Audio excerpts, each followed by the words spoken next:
So I was going to two universities at the same time, and I needed to explain to the architecture people, the professors, that I'm not allowed to speak.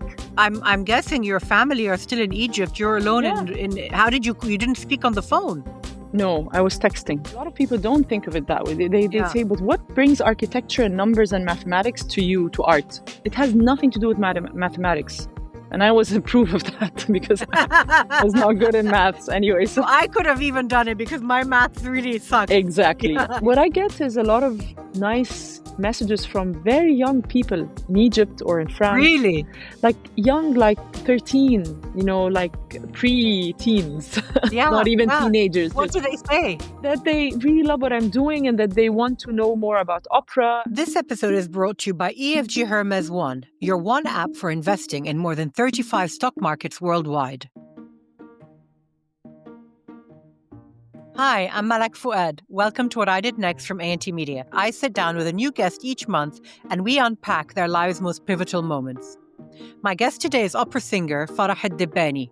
Farah was born in Alexandria and discovered her voice and love for singing early in life while she was still at school. Since then, she has gone on to become the first Egyptian to join the Paris Opera Academy in 2016. I had the opportunity to see Farah perform in person a few years ago when she was at the Maniel Palace for Prince Abbas Helmi's Museum Festival. It was a beautiful and intimate gathering, and I got to see and hear Farah up close and personal. I absolutely loved talking to Farah for this episode. She has a powerful voice and is a strong personality.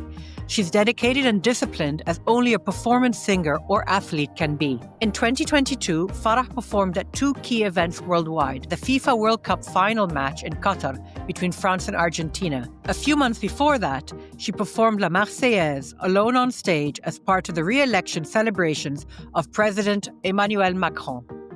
I went back and listened to it ahead of the interview, and it gave me goosebumps. It's one of the national anthems I love the most.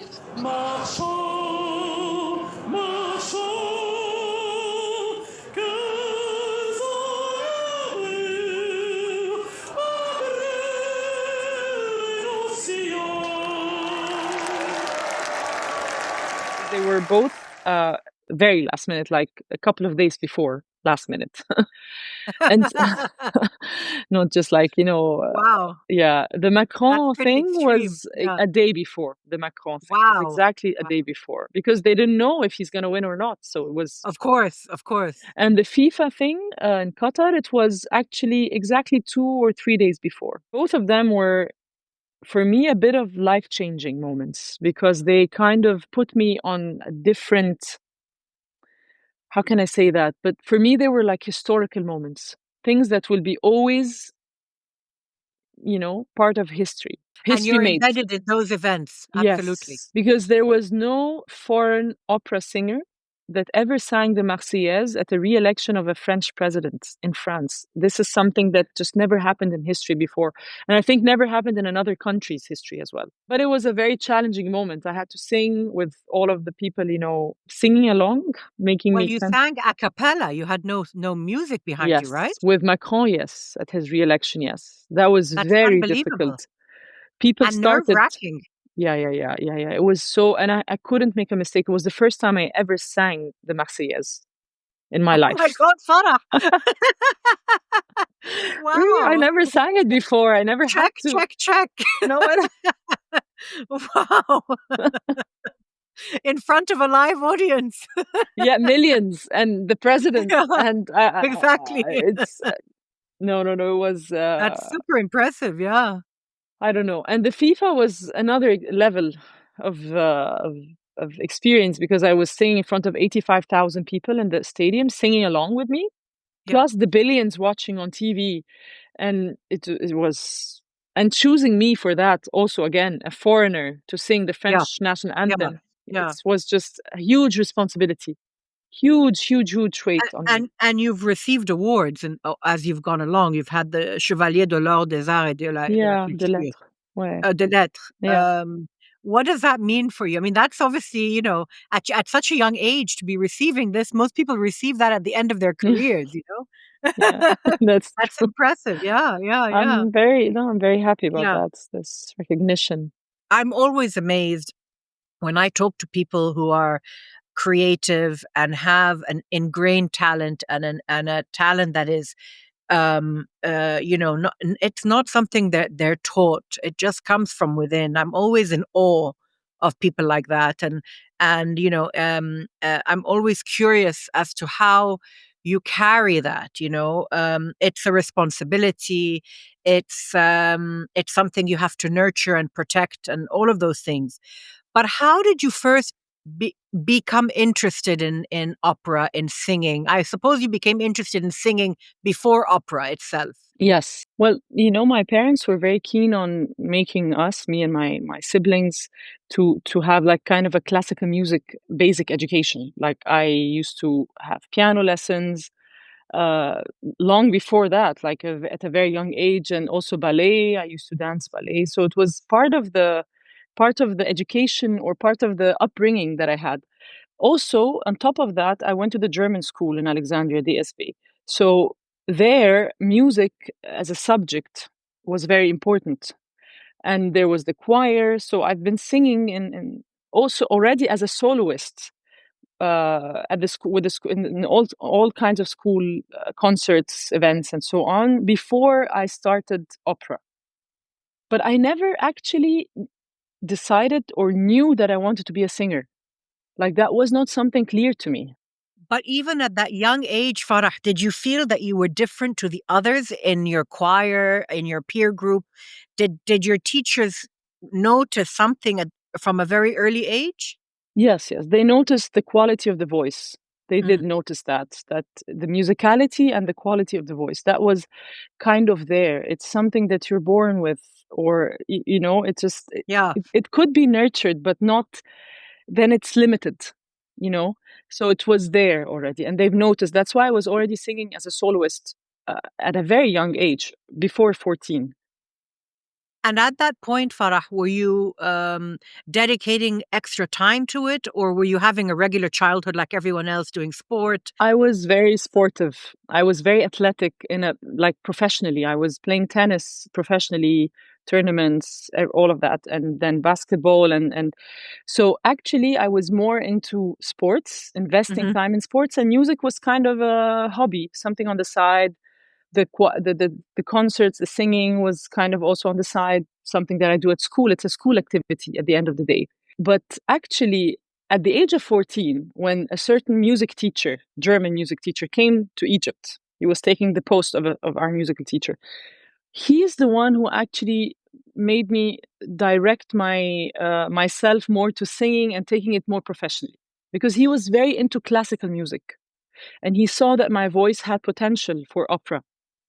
So this is when I started to shift my attention and my time more to opera. It's Of course. amazing how teachers can have such an amazing impact on you, Yeah. right? Yes. They Totally. really guide us. I mean, we always think that parents are important and our peers are important, but Hmm. teachers are just, when you have a good teacher, it's life changing.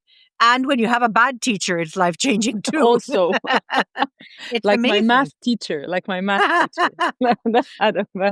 You have no mathematical skills, or you just Oh my didn't like God. the teacher.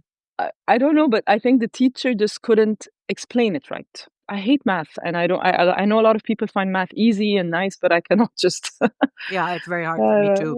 Yeah. Yeah. So what happened at the age of 14 to make you think of this as a track to follow? So it was my teacher, first of all, who told me that, and who kind of insisted that I take voice lessons. This is where I started taking opera voice lessons. And I have to say, my parents were very happy about that, because they liked opera. They listened to opera at home. My grandparents, especially my granddad, who loved opera. So it was very aligned with, let's say, with what they like. What they loved. Yeah. Yeah, exactly. So I focused more on opera singing. I took voice lessons. I invested time in that.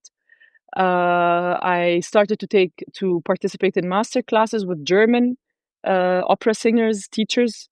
I started to take part in a musical competition. Was Takes all place. that in Alexandria, or were you traveling for this? I was traveling, especially for the competition, the German competition that I had to travel for. So also already at the age of 14, I was traveling by myself. Wow. to go participate in competitions in Germany, in the Mediterranean area, like Italy, Greece, Turkey. It's something between German schools, actually. Ah, interesting. So this also made me gain a lot of experience, being on Yeah. stage and competing at such a young age in opera singing, which is not very common. You mentioned you have siblings. Yeah, Are you the eldest, the middle? eldest. Oh, I'm you're the the eldest. eldest. Yeah. And what siblings do you have? A brother and a sister. So traveling at a young age at 14 made you very independent, Yeah, totally. made you become very self-sufficient. Of course. Yeah, of Yeah. course. It impacted me in a big way. It was really, of course. Did you find it difficult to be far from your family? No, Or they no. were short trips, right? They were just short. Yeah, they were short trips, saying not more than a week. No, it's fine. It was okay. Yeah. It was okay. And then there were others with me from school as well, other singers, instrument musicians, the Yeah. music teacher. It was like a trip. When you reached university stage, you decided to pursue your singing. Obviously, you moved to Berlin and Mm, you did a BA in singing, mm, but you also, alongside it, pursued a bachelor in architecture. yeah. That's a double whammy. That's not easy. Oh, Architecture is a very heavy subject. very heavy. Did you do it to hedge your bets? Look, I started architecture in Egypt before moving to Germany, in Alexandria. So actually, I before moving to Germany to study opera, while I was preparing for the auditions to enter the music school there, I had finished school and I said, okay, I'm going to study something else, start because I didn't want to waste time just sitting around like that. That's not like me. So I like architecture. My dad is an architect. I grew up in an architectural environment, because of him or thanks to him. So I decided to study architecture in Alexandria, and I had the time I was ready to go to Germany. I was like in between, in the middle of my studies. So I decided that I will try to kind of continue my studies in Germany also and to finish them because it's just such a pity, it's time wasted and it's really I know it's a very hard thing to study, like yeah, And very long, very long, right? yeah, I mean, yeah, I've yeah, got friends who did it in the UK, and it's a 7-year process. yeah. In Germany, it's only 5, so it's fine. It's not that long, but I mean, but still, opera singing is 6. 4 years bachelor and 2 years masters, which I did. So this was a very challenging time for me and very pivotal, actually. Let's say this moment Yeah. because it took a lot of courage and patience from my side and determination to be able to do that. And you must have been not having a life, because to be able to do all of this, to you don't have either one of these studies is heavy in its own right. To do them together, how old were you, Farah, when you went to Berlin to do I this? was 19. I feel you're a very driven character. You had a very Yeah, sure thing about what you wanted. I did because I don't like to start something and not finish it. That's not like me. And also, I really liked architecture.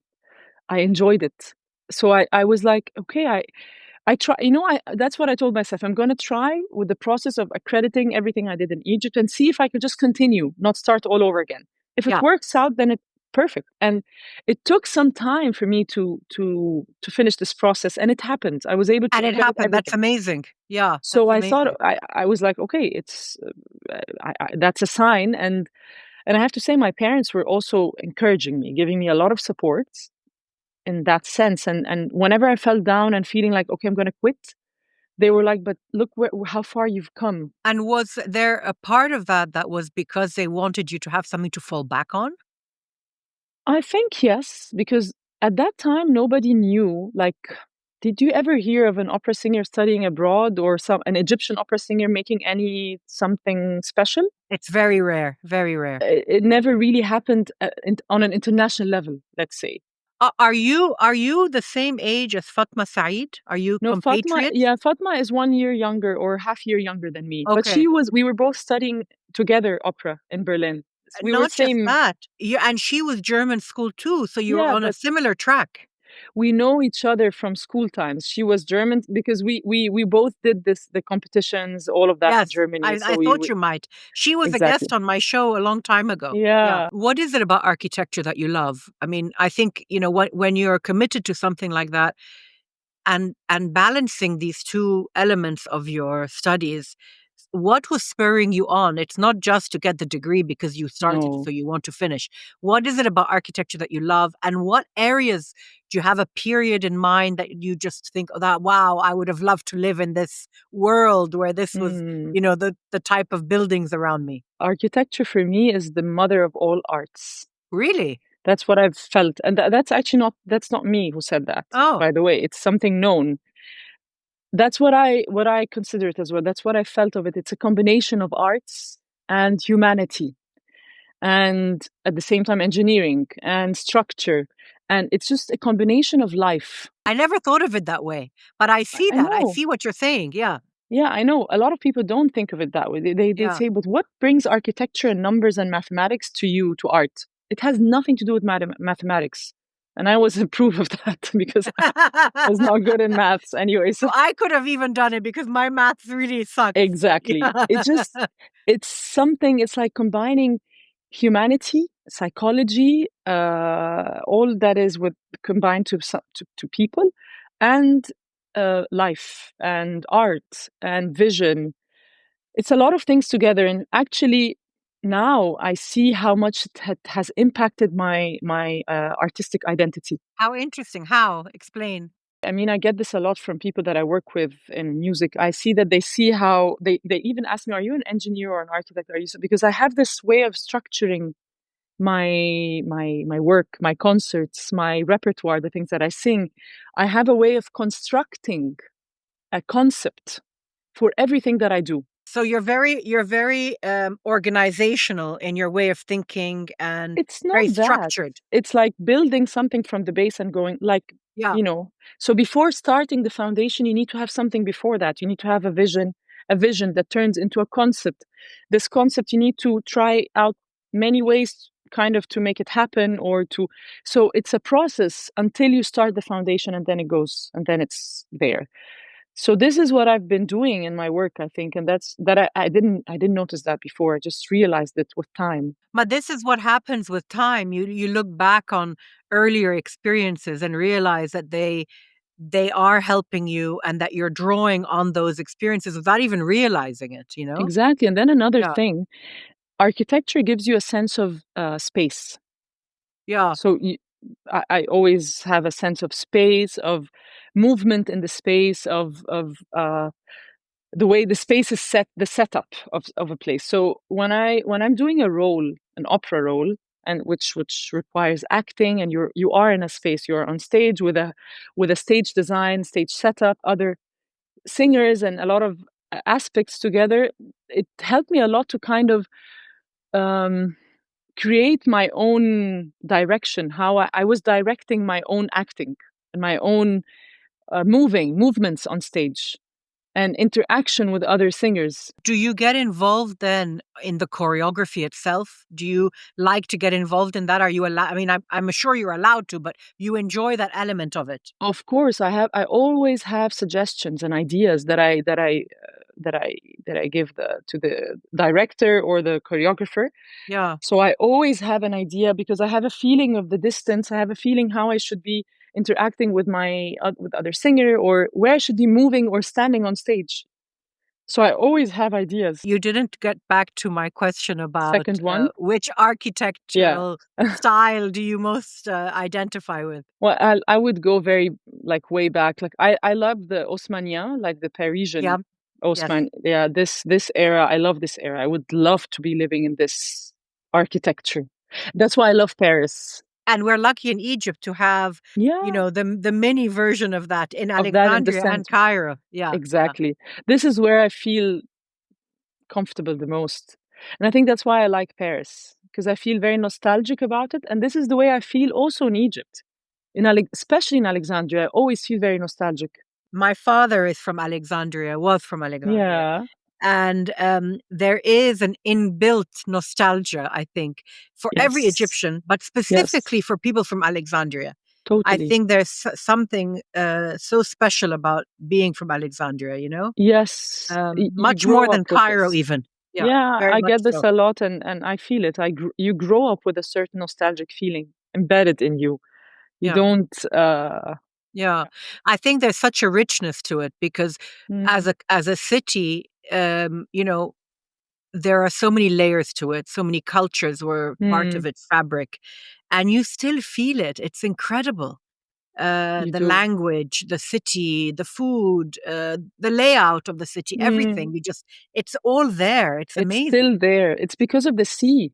Because of the sea, you're not able to change this that much. Yeah, Kind of. I feel it's what's keeping it together. yeah, yeah, yeah. Yeah. No, it's yeah. We can talk for hours. I think Yes. about Egypt and being away from it, what it means, and I know you've spoken about it in the past. Mm. But Egyptians have this nostalgia that is just very deep. I feel. Yeah, it's part of our culture. When we come back after the break, Farah tells me about finding out that she had vocal nodules and the difficult journey of recovery. This episode is brought to you by EFG Hermes One, your one app for investment across more than 35 stock markets worldwide. With EFG Hermes One, you can buy and sell orders in real time for immediate execution across multiple global markets. You can keep track of your favorite stocks by creating and customizing multiple watch lists and make informed investment decisions with their advanced technical analysis tools to study market trends and investor behavior. So supercharge your financial journey and download the EFG Hermes One app on the Apple App Store and on Google Play and start investing today. Welcome back to my conversation with mezzo-soprano Farah Dibani. You've spoken in a couple of interviews about having had a coach when you were much younger who pushed you in the wrong way and led you to a burnout and a problem with your voice. That was my first teacher in Berlin. And this teacher had a certain technique that she implemented to all singers. And it worked for some singers perfectly fine. Huh?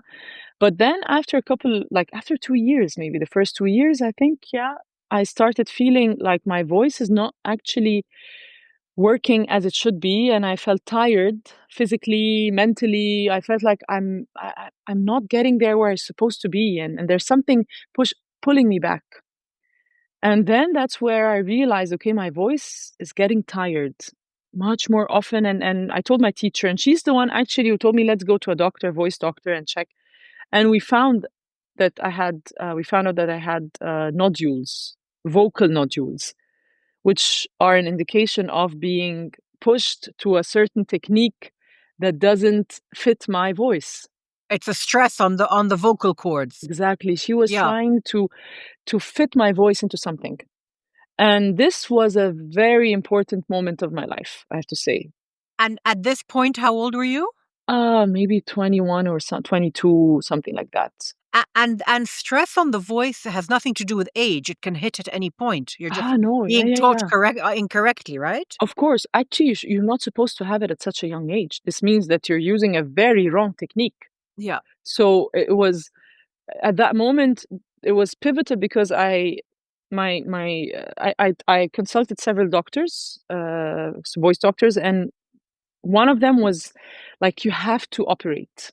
And I was totally against operations Yeah. because then the voice can change afterwards, and I'm too young for that. Of course. And I It's had too to risky. take it's too risky. So the thing is, even this teacher was like, yes, you have to, there's no other way. She had a lot of students that went through operations. And was it 50-50 for those students? Yes, some of them actually couldn't Yeah. gain their voice back. Wow. Anyway, yeah, I took a very long and hard road instead. I decided not to operate. But Farah, it's Mm, very courageous of you and self-aware to have gone against what she was teaching you, right? I mean, you obviously knew deep down this was not correct for yourself. exactly. I felt it. I Yeah, really felt it. It was not right. And it's not easy at that age. At that age, you kind of exactly. follow what the Of teacher is course, saying. you don't know any better. You just Yeah, follow. Yeah, she's your yeah, coach, and exactly, she's the one to trust. And I mean, it was working very well for other singers as well. So you would exactly. think maybe it's my problem, maybe it's something that I have, maybe I'm not good enough. Yeah. So I had a lot of self-doubts as well at Yeah. Yeah. that age. Now I know, like after this experience, I was very, very self-aware and never doubted such things before. I just followed my gut feeling Yes. regarding this. Yes. But the thing is, I decided to take a road that took me or that cost me at least 6 months of no 6 months. singing. What did you do in that period? So another doctor advised me to kind of start inhaling things like that would like on long-term basis would remove the nodules, would make them kind of So go what away. herbal type things, natural, I don't know, not natural. No, I think not it was necessarily. with Yeah. cortisone. With cortisone, Okay. Okay. yeah, Yeah. but local, only local. That Yes. was local Yes. things, and I did voice therapy. So I went to a specialist for that. I had to keep my mouth shut for 3 months, no speaking for Wow, three Farah. months. How did you do that? That's like I in don't know. itself is impossible. It's impossible because I was You still were living my writing life. things down? Yes, yes. I used to attend classes writing, like, I didn't talk. And you know what was very difficult at that time? That I was studying architecture at the same time.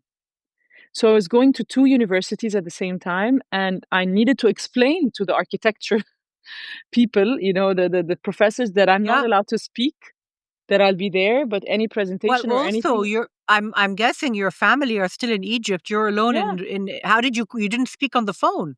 No, I was texting. I was Wow, texting, Farah, that's yeah. such a lonely experience.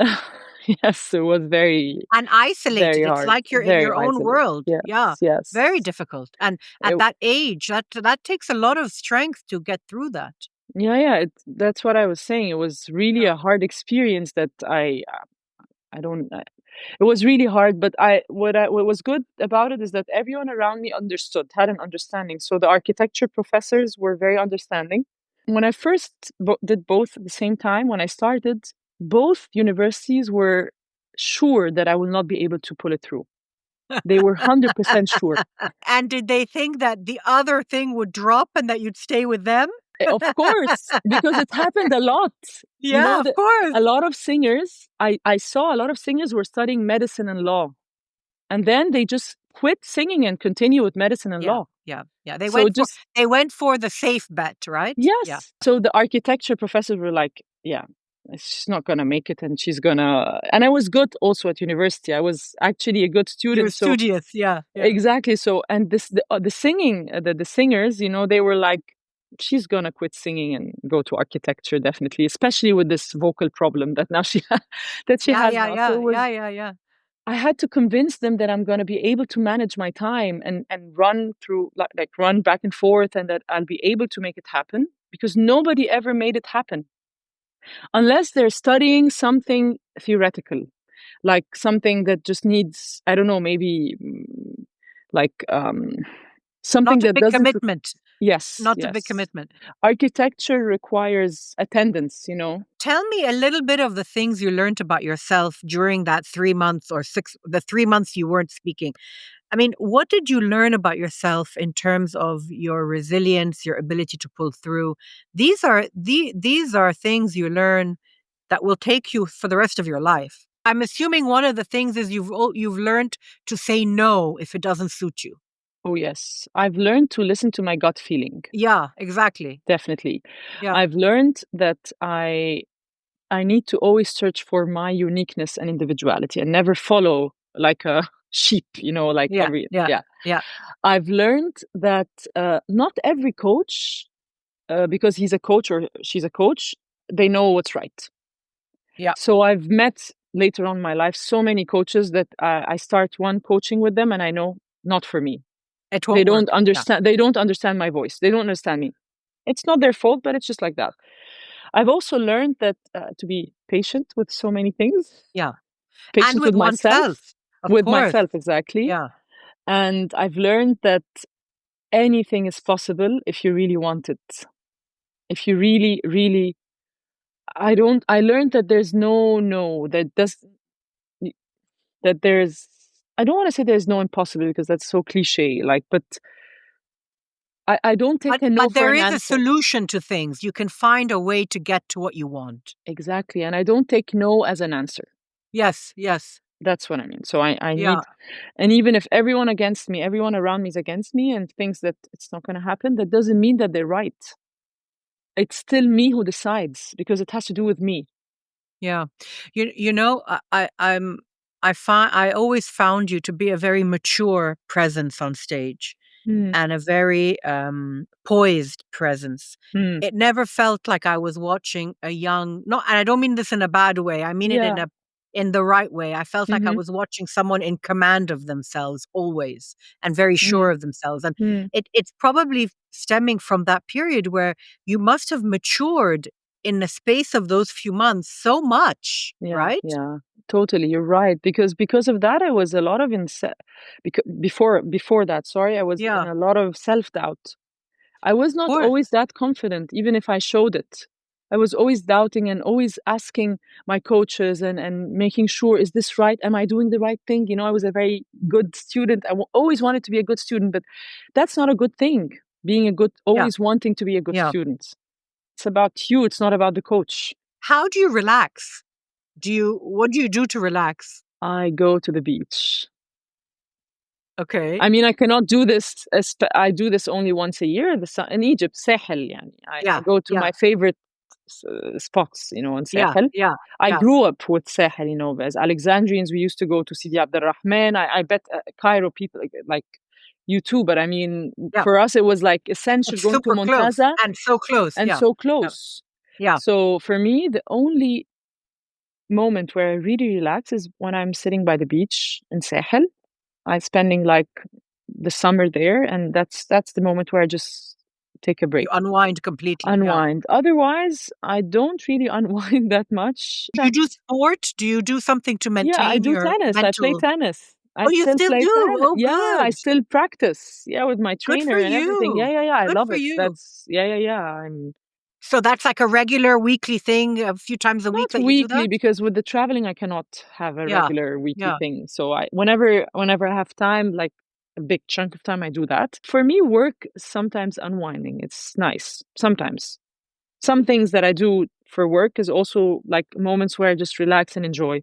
It's not Mm, always mm. tense Yeah. and other than that, I just like to watch black and white movies. Whenever I have some little time in between, I do Yeah. that. This is where I just relax and disconnect. How do you juggle now that you're married and presumably you've been with your husband obviously a year or so, a couple of Mm, years before?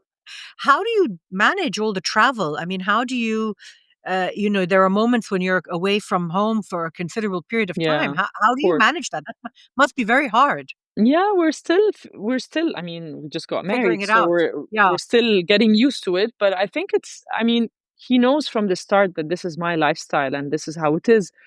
Of course, it will it will slightly change. It has to. It's normal. I mean, I'm not alone now.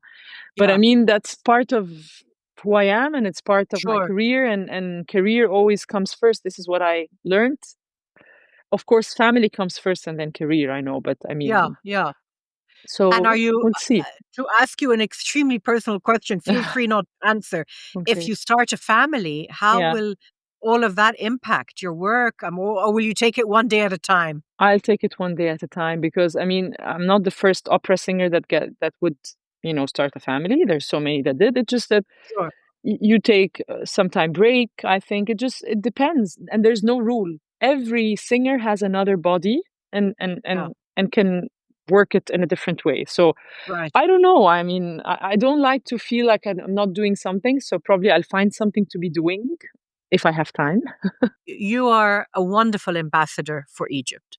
You are, an incredible person on the world stage to represent our country, and you do it with grace and dignity. Do you feel that you are a role model? I don't like necessarily feel. I'm not aware of it necessarily. Like, and I don't know if I do feel it. What should I do about it? I don't know. Maybe I should be more responsible. I should be.